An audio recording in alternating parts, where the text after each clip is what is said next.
one dance, baby. That one dance. Assalamualaikum warahmatullahi wabarakatuh. Sebelumnya terima kasih kepada Ibu Purwaniati yang telah memberikan mata kuliah kimia medisinal. Perkenalkan, saya Suci Nur Alfiliani Devi, NPM 191FF03038, Fakultas Farmasi Universitas Bhakti Kencana dari kelas 2 FA1. Izinkan saya untuk memaparkan materi apa saja yang saya pahami mengenai prinsip dasar desain obat 3. Berikut adalah subtopik yang akan dibahas, yaitu 1. Pendahuluan bagaimana mendesain suatu obat. 2. Identifikasi lead compound. 3. Mendesain inhibitor untuk suatu enzim. 4. Mendesain suatu agonis. Dan yang kelima, mendesain suatu antagonis. Desain molekul obat dilakukan dengan pendekatan multipore method, di mana molekul obat didesain berdasarkan subunit-subunit atau biopor. Desain obat merupakan proses iteratif atau berulang. Yang pertama, desain atau identifikasi lead compound atau senyawa penuntun. Lead compound atau senyawa penuntun adalah suatu senyawa yang sudah diketahui memiliki aktivitas tertentu, tetapi belum tentu bisa jadi obat. Untuk bisa jadi obat, harus melewati proses berikutnya melalui pengujian dan lain-lain. Cocok untuk jadi obat atau tidak, itu yang harus dibuktikan. Yang kedua, ada sintesis dan uji aktivitas pendahuluan terhadap lead compound. Sebelum diuji, harus disintesis terlebih dahulu zatnya, kecuali sudah ada zatnya atau molekul realnya, itu tidak perlu disintesis, tetapi langsung diuji aktivitas pendahuluan terhadap lead compound. Yang ketiga, ada optimasi farmakodinamik terhadap lead compound. Tujuan optimasi adalah untuk memperbaiki sifat-sifat yang kurang dari lead compound. Misalnya, dia aktif tapi aktivitasnya lemah, lalu kita rubah supaya aktivitasnya lebih kuat. Yang keempat, ada optimasi fase farmakokinetik dan farmasetik terhadap lead compound. Ketika aktivitas sudah baik, lead compound sudah baik, sudah dapat turunan senyawa yang aktivitasnya lebih baik, berikutnya absorpsinya bagaimana, apakah distribusinya baik atau tidak, maka harus dilakukan optimasi farmakokinetik. Apabila dibuat sediaannya seperti apa? Itu berarti optimasi farmasetik. Yang kelima, ada uji praklinis dan klinis terhadap analog lead compound yang telah dioptimasi. Kenapa dibilang analog lead? Karena awalnya mempunyai senyawa penuntun. Ketika masuk optimasi, di bagian optimasi sangat mungkin merubah lead compound-nya atau merubah rantai sampingnya, gugus sampingnya. Berarti nanti senyawa lead compound menghasilkan senyawa-senyawa turunan yang diharapkan aktivitasnya lebih baik secara farmakodinamik. Nanti di bagian farmakokinetiknya dioptimasi kembali supaya absorpsinya lebih baik. Itu bagaimana? Ketika sampai di bagian optimasi, bisa saja lead compound itu sudah tidak ikut diuji lagi atau dia tetap ikut atau ada. Selanjutnya, identifikasi lead compound. Lead compound mutlak harus ada dalam desain obat. Lead compound adalah prototipe dalam desain obat, di mana upaya optimasi difokuskan pada molekul tersebut. Biasanya merupakan molekul yang telah diketahui aktivitasnya, namun masih perlu optimasi untuk menjadikannya molekul obat. Identifikasi lead compound dapat dilakukan dengan 1. Secara kebetulan atau serendipity. Misalnya, benzodiazepin atau diazepam dan asal valproat. Yang kedua, ada sumber endogen. Misalnya ada hormon, contohnya insulin, ada enzim, ada neurotransmitter, contohnya orang Parkinson itu kekurangan neurotransmitter dopamin.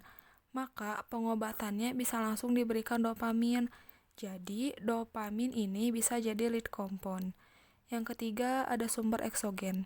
Misalnya ada metabolit tanaman. Yang keempat, ada desain obat rasional. misalnya dengan bantuan CADD atau Computer Aided Drug Design. Yang kelima, ada sintesis kombinatorial atau HTS. Yang keenam, ada genomik atau proteomik. Selanjutnya ada sejarah penemuan obat. Ini merupakan catatan sejarah singkat penemuan obatnya. Jadi, penemuan obat itu sudah ada sejak 1842 hingga sekarang. Desain inhibitor enzim. Target suatu obat itu tidak memiliki efek tersendiri. Dia hanya bekerja dengan hanya mempercepat atau memperlambat dari molekul atau mekanisme yang ada dalam tubuh kita, contohnya enzim. Enzim itu normalnya bekerja untuk mempercepat suatu reaksi kimia dalam tubuh. Obat yang bekerja pada enzim adalah obat yang dapat mempercepat atau memperlambat kerja enzim tersebut. Jadi, desain inhibitor enzim merupakan molekul obat yang bekerja sebagai inhibitor suatu enzim. Berarti, berperan mencegah enzim bertindak sebagai katalis terhadap suatu reaksi. Inhibitor yang bekerja pada sisi aktif yaitu ada inhibitor reversibel, merupakan molekul obat dapat berkompetisi dengan substrat untuk menempati sisi aktif enzim atau competitive inhibition. Untuk gambar pertama, substrat adalah yang bereaksi dengan bantuan enzim. Dalam kondisi normal, substrat itu akan terikat pada permukaan enzim pada situs aktifnya. Normalnya, ketika sudah berikatan, reaksinya akan membentuk produk. Untuk gambar selanjutnya, ketika dengan adanya obat yang bekerja pada sisi aktif, obatnya masuk pada sisi aktif enzim, kemudian obatnya berikatan pada sisi aktif enzim, maka substrat tidak bisa berikatan dengan enzimnya. Ketika dia tidak bisa berikatan dengan enzimnya, maka tidak terjadi reaksi dalam tubuh. Ini merupakan prinsip inhibitor enzim reversibel. Contoh obat yang bekerja sebagai inhibitor kompetitif yaitu ada diuretik, statin, ACI, dan antidepresan. Selanjutnya ada inhibitor irreversibel atau tidak dapat kembali. Merupakan inhibitor yang mampu membentuk ikatan kovalen dengan suatu asam amino pada sisi aktif enzim dan secara permanen memblok enzim tersebut.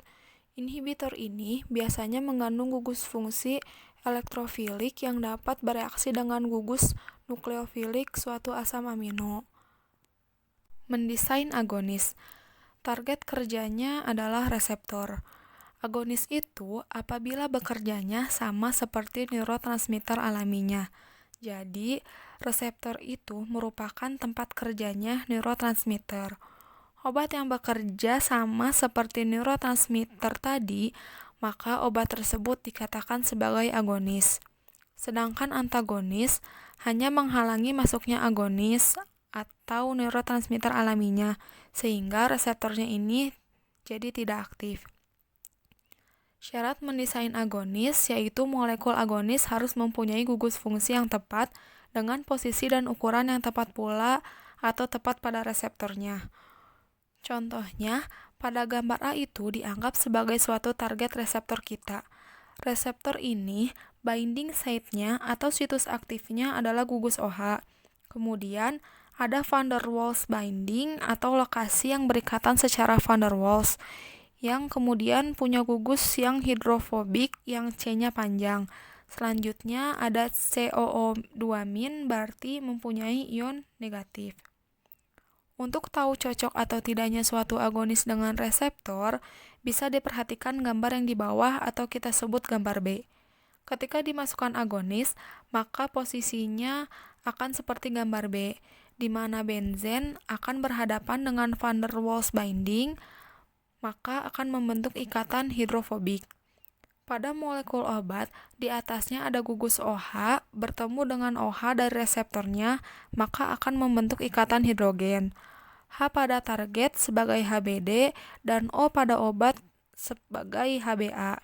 Yang lainnya ada COO- bertemu dengan aminium plus atau NH2+, ini maka terbentuk ikatan ionik.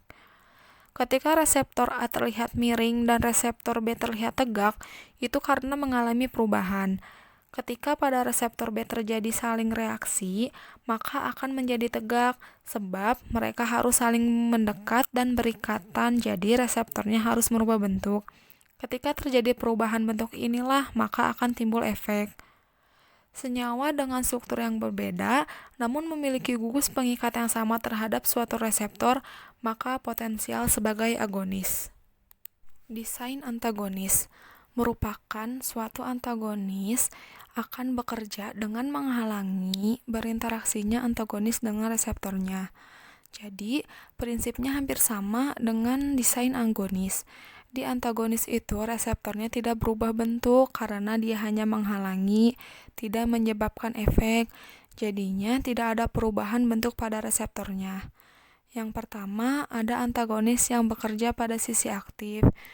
Itu neurotransmitter alaminya tidak bisa berinteraksi dengan binding site. Yang kedua, ada antagonis yang bekerja di luar sisi aktif. Karena reseptornya banyak lekukannya, jadi nanti antagonisnya itu masuk di lekukan yang lainnya, bukan pada sisi aktif. Sehingga ketika antagonis masuk di lekukan reseptor yang lainnya, maka sisi aktifnya berubah bentuk. Ketika sisi aktifnya berubah bentuk, maka neurotransmitternya tidak bisa masuk ke sisi aktif atau tidak bisa berinteraksi dengan sisi aktifnya, maka reseptornya tidak menghasilkan efek. Terima kasih. Cukup sekian yang bisa saya sampaikan. Mohon maaf apabila ada salah kata atau ada kata yang tidak berkenan. Wabillahi taufiq wal hidayah. Wassalamualaikum warahmatullahi wabarakatuh.